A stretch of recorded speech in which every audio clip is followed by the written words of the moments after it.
अब तक हम किसी जलाशय से मिट्टी निकालने की प्रक्रिया को समझ चुके हैं। हालांकि इस पूरी प्रक्रिया में हमें कुछ तकनीकी कारकों के बारे में जागरूक रहना होगा। आइए माप की कुछ बुनियादी इकाई से शुरुआत करते हुए इसे बेहतर ढंग से समझें, जिन्हें हमें इस काम को क्रियान्वित करते समय जानना जरूरी है। आमतौर पर जलाशय से निकाली गई मिट्टी को क्यूबिक मीटर में मापा जाता है। कुछ जगहों पर क्यूबिक मीटर के स्थान पर क्यूबिक फीट को भी काम में लाया जाता है। इसलिए क्यूबिक मीटर को क्यूबिक फीट में कैसे बदलते हैं, ये नोट करना उपयोगी होगा। एक क्यूबिक मीटर 35.3 CFT के बराबर है।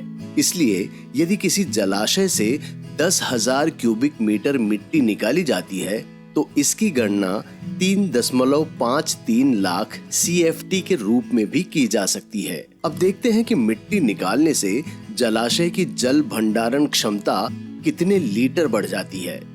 आमतौर पर एक क्यूबिक मीटर गाद निकालने के बाद कुल 1000 लीटर पानी का भंडारण किया जा सकता है। इसी तरह अगर हम किसी जलाशय से 10,000 क्यूबिक मीटर मिट्टी हटाते हैं तो इससे 1 करोड़ लीटर पानी की भंडारण क्षमता तैयार हो जाएगी। इसके अलावा ये ध्यान रखना महत्वपूर्ण है कि जबकि मापदंडों के अनुसार प्रति जलाशय 10,000 क्यूबिक मीटर का उत्खनन, जो कि एक मॉड्यूल के बराबर होता है, तय है, अपितु जलाशय के आकार और जरूरतों के आधार पर 10,000 क्यूबिक मीटर के अतिरिक्त भी 10,000 क्यूबिक मीटर के और मॉड्यूल का उत्खनन किया जा सकता है।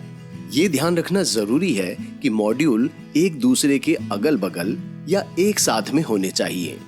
जहां कोई सरकारी एजेंसी शामिल है, वहां उस एजेंसी के इंजीनियर खुदाई किए जाने वाले क्षेत्रों को चिन्हित करेंगे। ये काम किसी अन्य कार्यान्वयन एजेंसी के द्वारा भी किया जा सकता है।